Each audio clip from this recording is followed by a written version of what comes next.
Na račun tadašnjeg predsjednika Republike Hrvatske, doktora Franje Tuđmana, često mu se prigovaralo da se miješao, dakle, neopravdano u rat u Bosni i Hercegovini, da je slao svoje trupe u pomoć, dakle, našim Hrvatima. Tamo također zamjera mu se taj hrvatsko-muslimanski rat, sukob kasnije.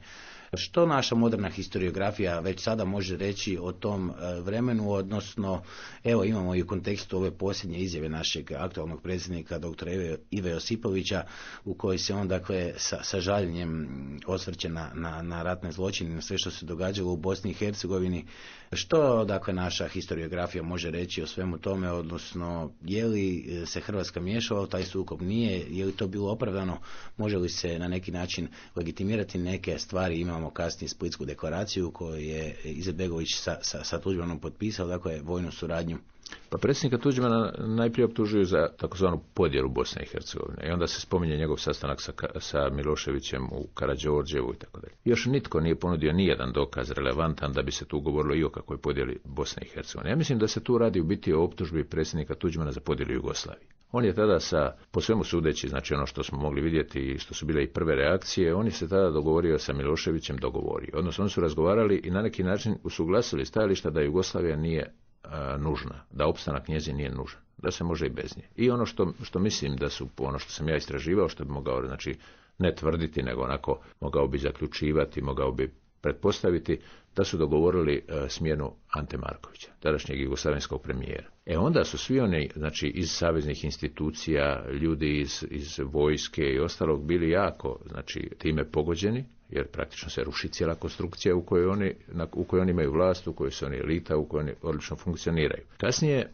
se govori o tom, miješanju Republike Hrvatske u Bosnu i Hercegovinu. Ja ne vidim kako je se Hrvatska mogla ne miješati. Imate, znači, stalne napade iz Bosne i Hercegovine na Hrvatsku, imate Republiku Srpsku, kako se sve zvala, znači, u tim fazama, koja je praktično udružena sa Republikom Srpskom krajinom, gdje one govore o zajedničkoj obrani, jedinstvenom prostoru. Imate pobunjene Srbe u Karlovcu, u Zadru, pred Zagrebom, praktično do Siska. I sad vi kažete, je li se on smio miješati ili je li se trebao miješati. Konačno, i međunarodne snage, odnosno međunarodna zajednica, šta god po tim podrazumijevali, su tražili od njega miješanje i pokušaj da se uključi u rješavanje problema Bosne i Hercegovine, kao što ja mislim da to traže i danas od predsjednika Josipovića. Da, očito je bilo to o čemu pričate 95. odnosno u vrijeme akcije Oluja, hrvatske snage su došle na domak Banja Luke. Stigla je navodno, dakle, odnosno to je činjenica da je stigla, rekao bih to, američka nota da se staje pred Banja Lukom, da se spriječe daljnji zločini i tako dalje. Danas se našim generalima sudi u Hagu još uvijek za razne stvari koje su se događale u tom ratu. Što je onda bilo dalje? Pa gledajte, sudi se našim generalima u Hagu, ali im se sudi i u medijima. Recimo, sinoć ste imali emisiju na federalnoj televiziji u kojoj su osuđeni, odnosno optuženi, ali unaprijed i osuđeni svi naši zapovjednici koji su sudjelovali u ovim operacijama nakon Splitskog sporazuma. Znači, operacijama u kojima je, ne volim reći izraz oslobođen, ali evo možemo koristiti, znači, zauzet ili na neki način vraćen u taj ustavno-pravni poredak jedan dobar dio teritorija Bosne i Hercegovine. Ono što smo mi tada zvali hrvatskim snagama, znači HVO i Hrvatska vojska, su oslobodili taj dio, zauzeli su taj značajan dio, došli su do Banja Luke i onda su zaustavljeni. Koliko je to bilo opravdano, mislim da kad se gleda humanitarno i kad se gleda s pozicije, možda da bi to dovelo do novih tragedija, iseljavanja i tako dalje, možda to je bila i dobra odluka. Kad se gleda sad političke rješavanje, onda ne znam je li bila dobra, i kad se gleda ova pozicija eventualnog omogućavanja funkcioniranja Bosne i Hercegovine, ali u svakom slučaju imamo situaciju sad takvu kakvu imamo. Ono što mi se čini kad je u pitanju putovanje uopće predsjednika Josipovića u Bosnu i Hercegovinu, ja mislim da tu postoje dvije razine problema koje treba promatrati. Prvo, radi se o jednom dijelu o etičkoj poziciji, znači osudi zločina, davanja pijeteta, znači poštivanja žrtve. Ja mislim da je to nesporno, da to niko ne dovodi u pitanje, da je to ono što svi mogu samo pozdraviti i poželiti. Međutim, problem je sa onim drugim dijelom, sa njegovom rečenicom da je osudom hrvatske politike iz 90-ih, a posebno onim što je rekao u Mađarskoj, da je hrvatska politika odgovorna za nestanak polovice Hrvata u Bosni i Hercegovini. Mislim da takva jedna izjava amnestira i srbijansku agresivnu politiku i bošnjačku radikalnu politiku koja je te ljude protjerala. Konačno, nisu ti ljudi, nije ih hrvatska politika protjerala, nego nečija vojska, silom. i konačno kojim sad onemogućava povratak. Možemo li onda sad optužiti sadašnju politiku u Republici Hrvatskoj što se, ne znam, ljudi ne vraćaju u Posavinu?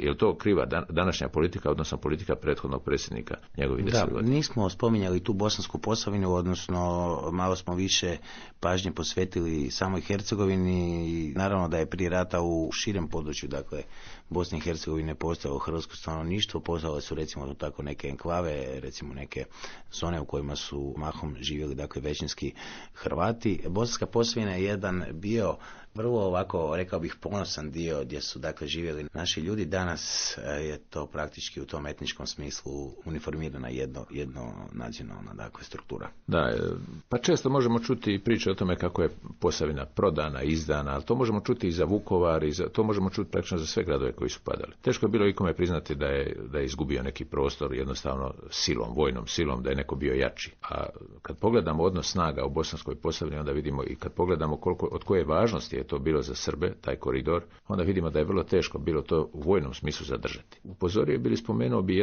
jednu knjigu Majlsa Raguža, koji upravo govori što bi bilo da nije bilo Daytona ili tako nešto, koji govori o toj ulozi i hrvatske politike i ove bošnjačke. To spominjem zato što danas iz Sarajeva vrlo rado dolaze te osude kao hrvatske politike za Posavinu, pa oni kažu evo, oni su izdali Posavinu, i oni na taj način, bošnjački nacionalisti, u biti pokušavaju dobiti jedan dio Hrvata za svoj projekt. Za svoj projekt pretvaranja cijele Bosne i Hercegovine ili barem Federacije Bosne i Hercegovine u svoj nacionalni entitet, odnosno svoju nacionalnu državu. To više nije nikakva tajna, to vrlo otvoreno govore od Reisa Cerića, Sileđića pa do njihovih akademika i tako dalje.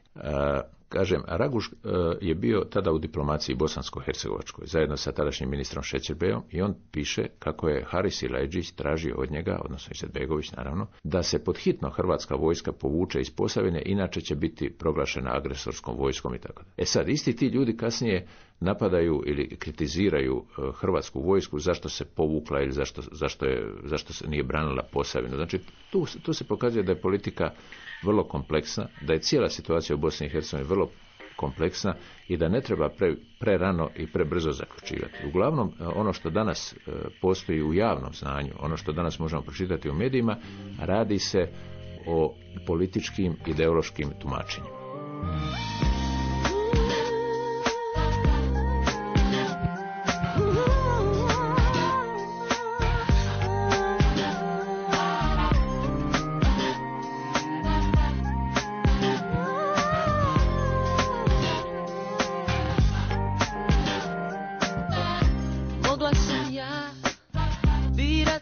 Sam htjela, mogla sam, ali nisam, bila je bisera puna zdjela, a ja sam baš za kamen uhvatila.